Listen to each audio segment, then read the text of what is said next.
好，欢迎收看柏林不一样，我是 Elvis， 我是 Sammy。德国呢，从今年的4月1号开始，出入商店不用再戴口罩啦，正式进入与病毒共存的时代。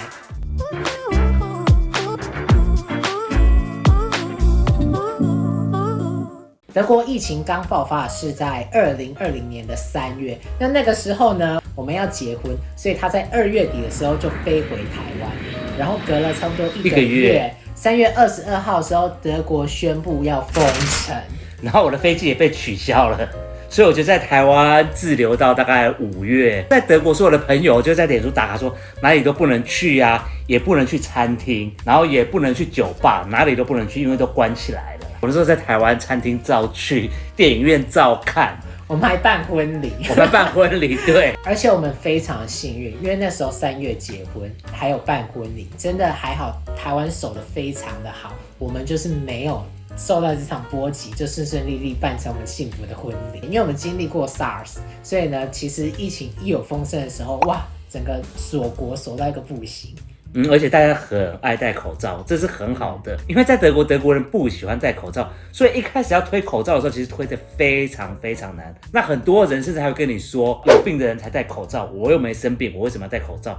所以他们完全没有这种保护自己也保护别人的观念。那在你还在台湾那段期间，其实台湾已经有实施实名制可以去领口罩了，所以那时候我们就是猛领，你知道吗？你啦，我们家都很两光，我们家都是没有人去领哦。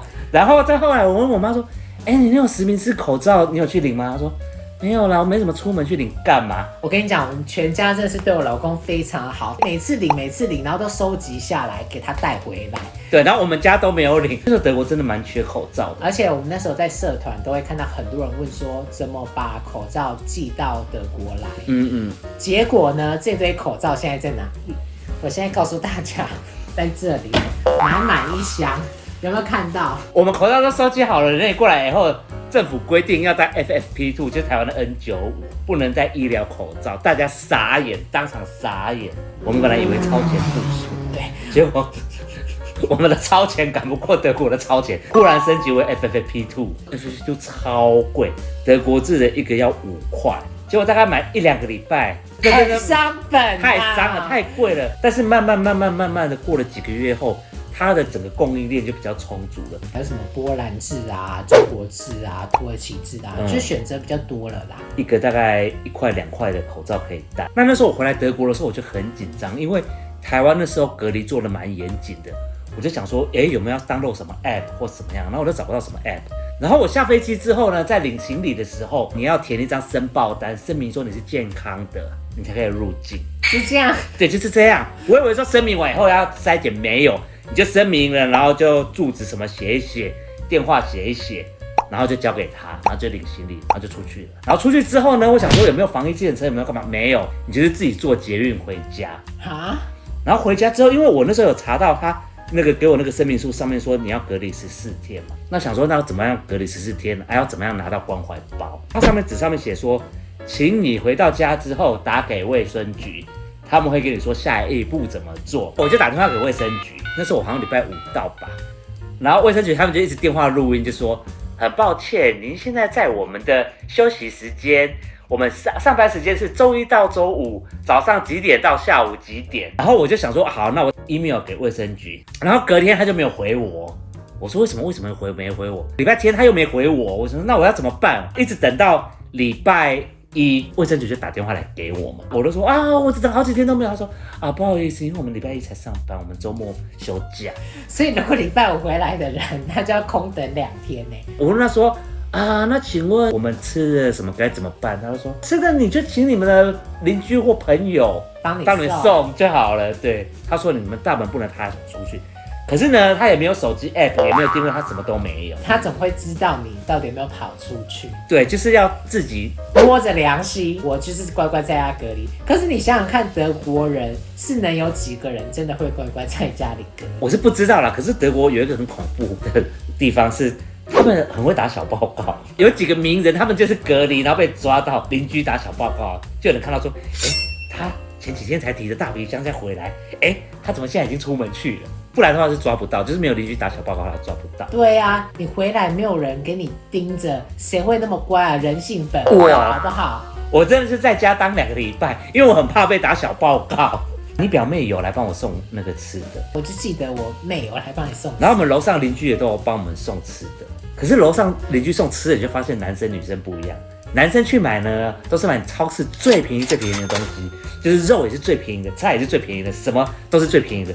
然后那个女生去买呢，全部都是很高级的，就是最贵的、掰油的，哇！每次来的时候我要付钱给他的时候，我很不好意思跟他说，没关系啊，你给我买便宜的就好了。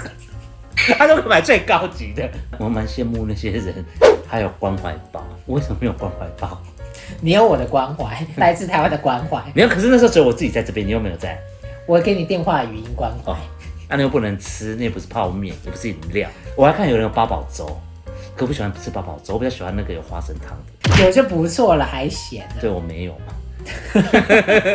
口罩之后呢，就是疫苗了。台湾呢一开始也是打不到疫苗，但是媒体报成这样，什么疫苗都没有啊，抢不到。德国我跟你讲，也是看得到吃不到啊，因为它有一个规定叫什么，就是它分年龄层打，你年龄层没有到的时候呢，你就慢慢等，慢慢等，慢慢等，慢慢等。那时候很好笑，那时候呢，德国呢大概至少一半的人不想打疫苗，那有另外一半的人很想打疫苗，就是我们这些台湾的，没错，每一天都有在问说哪边可以打疫苗，哪边可以打疫苗。那这个故事呢，我们在我们第一次打疫苗的时候讲过了。那有兴趣的朋友呢，可以再去看一下我们第一次打疫苗的那一支影片。第3剂打呢，那时候他不良反应非常大，他又上吐又下泻，然后又发烧又躺在床上，然后我们又给他拍成影片。可是呢，在我们还没剪好的时候，他就中标了。对，不过有一点我非常幸运，就是那时候呢，政策刚好改了。它的隔离政策呢，从原本的14天改成10天。你只要在第7天的时候去快筛中心做快筛，出来是阴性，你就可以不用再隔离了。但是如果很抱歉你还是阳性的话，那你就要继续隔离到满10天为止。而且你满10天之后呢，你也不用再去做任何的快筛了，你就是直接出关。对，你就直接出关。在你确诊的时候，那时候规定还是说，你去快筛中心验阳性之后，你还要再去验 PCR 阳性，你才是确诊。可是，在你隔离的那当中呢，他就改了。他那时候柏林已经没有办法做那么多的 PCR， 太多人确诊了，他改成你去快筛中心验阴性，你就可以康复了。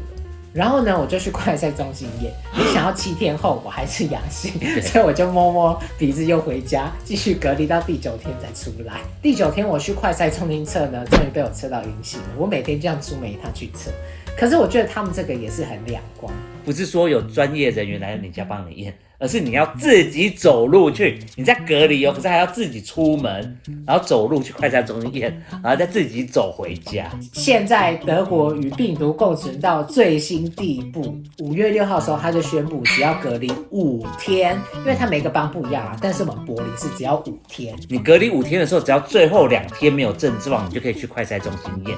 那如果快筛中心验出来是阴性，你就可以出门。他说你最多可以隔离到10天，等于说如果你一直验是阳性的话，你就是要待在家里就对了。对，就到10天，10天呢你就不用验了，你就无论阴阳你就解封了。这是一个鸵鸟心态的政策。这个鸵鸟心态啊，早刚啊，早刚啊。可是这个 Omicron 我说实在的啦，其实很多人都3天4天他就阳转阴了。接下来呢，我们就要聊免费的快筛这件事情了，是所有台湾人非常关心的。我算是在德国做免费快筛的先驱，你知道吗？因为他在2021年3月8号的时候宣布，你只要是德国公民或是住在德国的人，你每个礼拜都可以免费做一次快筛。观光客嘞？那个时候还在封城，好吗？这些先生没有观光客，没有观光客。这个呢，就是有需求跟没有需求的人的差别。因为我老公是自营业者，你做快筛有没有超过10次？绝对没有超过10次，没有超过5次。其实我那时候做快筛只过2次，2次都是要去餐厅吃饭，因为那时候疫苗覆盖率还没有到很完全，所以他那时候就是有规定说你要快筛结果阴性才能进入餐厅吃饭，就他第1次微解封的时候，所以那时候我们为了要去吃韩国菜呢，我就去戳了第1次的鼻子。可是因为我在工作嘛，那其实公司它就有提供快筛，然后呢，德国其实它有一段时间它是规定公司要提供员工快筛，然后要检查的。我跟你讲啊，说真的，德国人也没有多爱做快筛，是因为德国政府有规定。我们有一个2G 跟2G Plus 的规定，那2G 呢，就是你打完2剂完整的疫苗，或者是你康复证明有的。那这个 Plus 呢，就是说你要附当天的阴性证明，你才可以去餐厅啊、去电影院啊、看表演，诸如此类的。我跟你讲，如果没有这个规定的话，根本没有人会去做快筛，好不好？可是话真的不能这样讲。你知道为什么吗？为什么？因为呢，这个 Omicron 真是无法轻忽啊！想当初我们店啊，可是信誓旦旦，然后我们店长在那边说，整个百货放眼望去，我们是少数几家店全员都有打疫苗，打完2剂疫苗还去打第3剂的员工，而且全员没有中奖过，全员没有中奖过，你就是第一个。我开了第1炮，我是我们店里第一个中奖，隔1个礼拜2个同事中奖，再隔4个礼拜呢2个同事中奖，所有店的人都中奖，只有我们店长没中奖。那大家都打2剂疫苗了。大家都打到第3剂去了，我只能说这个 Delta 呢，到 Omicron 这段期间，德国确诊人数真是暴增，因为从2020年呢3月20号封城的时候是1.8万人确诊，然后再到第2次封城的时候是年底12月的时候达到了137万，听起来是不是好像有点多？2021的6月的时候开始有 Delta 的，那个时候人数飙到372万。我告诉你，11月的时候，这边圣诞节前571万，那个时候已经逐渐要有什么了 ？Omicron。2022年今年2月份突破了1000万到1320万，德国才8000万人，就已经1320万了。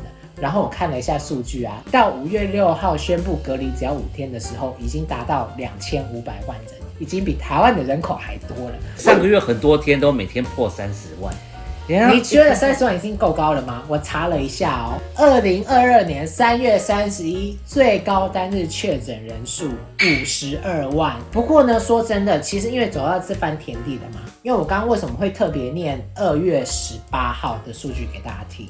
因为呢，2月18号的时候，德国确定要开始走入与病毒共存的时代。那个时候呢，德国开始取消了2G 政策，出入商店啊，去百货公司，你只要戴口罩就可以了，戴 FFP2 就可以了。今天不管你有没有打疫苗，你有没有阴性证明，都不管了。然后呢，到4月1号，就是我们节目一开始讲的，连口罩都不用戴了。你真的就是虽然够细苗的时代，可是他这也没有很统一，因为大众运输交通工具还是要戴 FFP2，就是说大家在捷运里面会传染，可是一到电影院就不会传染。而且电影院里面呢还是可以吃东西，你知道吗？他4月底的时候，德国卫生部部长出来说，5月1号开始，阳性确诊的人呢，你可以选择自愿性隔离。什么意思？就是说呢，如果你今天确诊了，你可以选择说，我要不要隔离？他隔了2天，被人家骂到一个不行，说怎么可以这样，怎么可以这样，怎么可以这样？然后他马上改口认错道歉，所以现在还是要隔离5天。对，现在改成隔离5天。我觉得德国整个防疫整个加起来的话是蛮两光的啦，就是他有做很多配套措施，然后呢，说真的，遵守的人我不知道有几个。比如说呢，他之前是有规定搭乘大众运输，你要打过2剂的疫苗，或者是你有康复证明，或者是你要持当天去快筛中心测的阴性证明，你才可以搭大众运输。没有的话，你要罚50块。问题是呢，根本就没有人查。你记不记得他们还有去当街抗议游行？对，大游行哦，说拒戴口罩要自由。政府就说要罚钱，也没有罚。对啊，要怎么罚？几万人在街头上，这要怎么罚？然后也有抗议不打疫苗的。对，也有抗议不打疫苗。反正呢，这边呢经历了各大游行。那这样轰轰烈烈结束之后呢，我们正式进入到与病毒共存时代。那其实我觉得现在这个时机点对台湾还蛮重要的，因为台湾的政策也逐渐在走后时代了嘛，就是要与病毒共存。我有帮大家统计一个数据，因为很多人都会质疑说台湾到底准备好了没？如果我们单看以打疫苗的状态的话，其实我觉得台湾的数字是比德国漂亮的哦。我第一次打疫苗的时候呢，是在5月17号。那台湾那个时候打第1剂呢，只有0.92%，那德国打第一剂已经来到37.7%咯。那我第二次打疫苗的时候是7月26号，那台湾至少打第一剂的涵盖率是28.3%，那第二剂的话是1.11%。然后呢，德国那个时候第一剂已经打到61%了，那第二剂的话打到50%。那我打到第三剂的时候是12月22号，都在2021年同一年哦。台湾的第一剂已经打到78% 了，那第二剂打到65%，那德国的第一剂才打74%，台湾的数据已经超过德国了。那第二剂打71%，那加强剂那个时候因为我已经开始打嘛，所以打到35%了。直到今天我查到5月9号的，台湾打完第一剂的已经到达了83%，那第二剂也有到了79%，等于说台湾人口的80%都已经打过2剂了哦。那加强针呢也打了61%，所以基本上我觉得台湾在打疫苗这方面是做得非常好的。那德国呢已经输台湾了，德国的第一剂打76而已，第二剂呢也是打76，那它的加强针打到64。其实我觉得总体来讲，台湾的防疫真的是做得比全世界很多国家好。其实你面对疫情，你就是不能恐慌，你只要恐慌就会造成抢，就会造成乱。那我觉得德国跟台湾很不一样的是，我觉得德国它不管是执政党、反对党，他们对防疫这个议题，他们都取得共识。不管你谁当政府，你都要认真。不管你是执政党，你是反对党，你是地方政府，你是中央政府，你都是要为疫情而战。基本上我们是有点类似跌跌撞撞的跌到了与病毒共存。对，而且还得了一次。还得了一次。我觉得呢，其实大家就放宽心，就是做好自己的本分，戴口罩、勤洗手、少跟人群接触，然后呢，就真的放宽心，快快乐乐过生活就好了，不要想太多。那就希望台湾呢，可以赶快度过这一波疫情。祝大家身体健康。如果你喜欢我们的频道的话，记得要订阅我们哦。那有任何的问题，也欢迎在底下留言告诉我们。下次见，拜拜。